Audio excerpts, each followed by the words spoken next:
मैं India city live के साथ चर्चा में अपनी कुछ एक्सपीरियंस को शेयर करना चाहूँगा।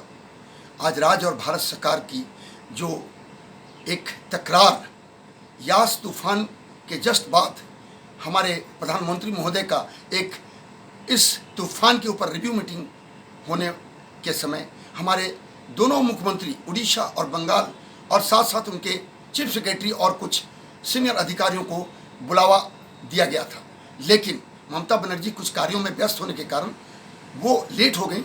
लेकिन जो वहाँ के चीफ सेक्रेटरी अल्पन बंदोपाध्याय थे वो भी 15 मिनट लेट हो गए, जो प्रोटोकॉल के हिसाब से एकदम सही नहीं माना जा सकता। मैं आपको यकीनन बताना चाहता हूँ कि ये भारत जो है संघीय प्रणाली का एक प्रजातंत्रीय देश है, जहाँ पे कुछ नियम और कुछ प्रोटोकॉल हैं।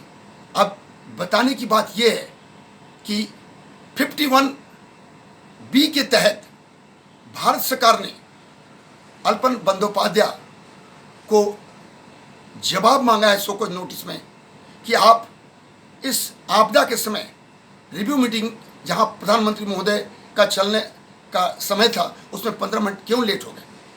मैं आपको ये भी बताना चाहूँगा कि 31 मई को चीफ सेक्रेटरी वेस्ट बंगाल ने अपना रिजाइनेशन दिया और साथ साथ मुख्यमंत्री ममता बनर्जी जी ने उनको मुख्य सलाहकार के पद पे 2.50 लाख का सैलरी के ऊपर नियुक्त भी कर दिया।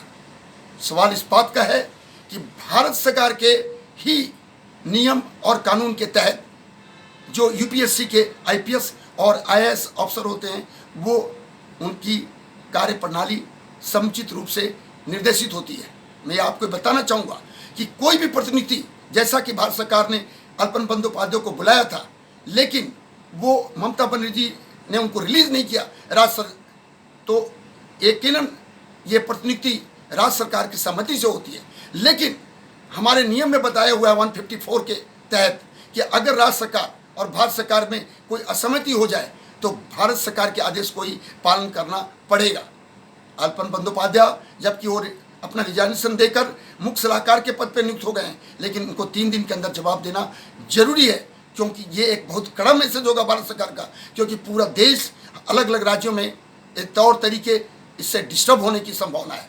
मैं आपको दूसरी बात ये बताना चाहता हूँ कि आज कोरोना के समय में बिहार के अंदर में भी एम्बुलेंस के बाबत कुछ बातें आ रही हैं। सिवान के अंदर जो एम्बुलेंस खरीदे गए थे वो 8 लाख लगभग उसका दाम होता है, जबकि 23 लाख में इसको खरीद की गई है।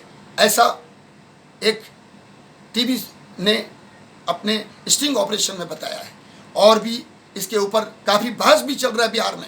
मैं आपको ये भी बताना चाहूँगा कि इस एम्बुलेंस के बारे में कई छोटे मोटे बातें अभी बिहार के अंदर बहुत तेज़ी से सामने आ रही हैं।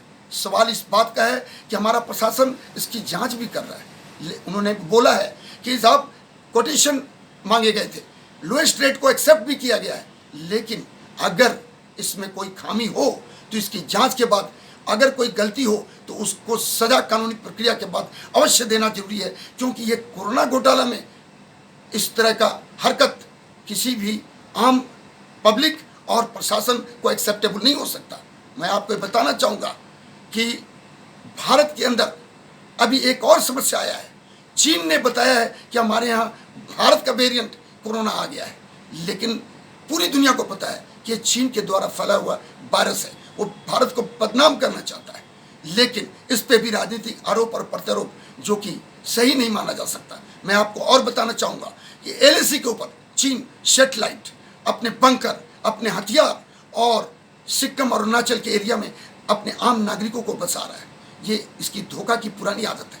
इधर पाकिस्तान ने भी, इमरान खान ने एक बयान दिया है कि अगर 370 को हटा दें, फिर से लागू कर दें ऐसा स्थिति में, तो हम भारत से बात कर सकते हैं। वो केवल अंतर्राष्ट्रीय मंच पे एक असमंजस और माहौल खराब करने की कोशिश कर रहा है, जबकि जम्मू और कश्मीर हमारी आंतरिक हमारी अंदरूनी मामला है। इसमें किसी तरह का किसी बातचीत की जरूरत नहीं है।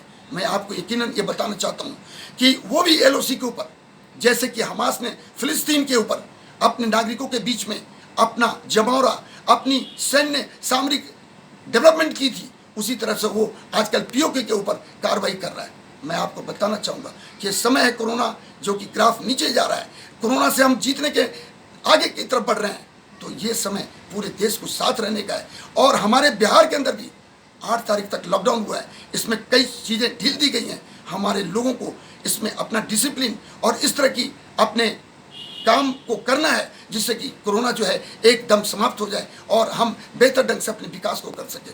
इसकी आज ज़रूरत है और इस चर्चा में मैं अपना जो एक्सपीरियंस है वो आपके साथ शेयर किया, क्योंकि आज कोरोना जो है देश का सबसे बड़ा आपदा है और इस आपदा पर विजय प्राप्त करना हमारा सबसे पहला हमारा प्राथमिकता होनी चाहिए।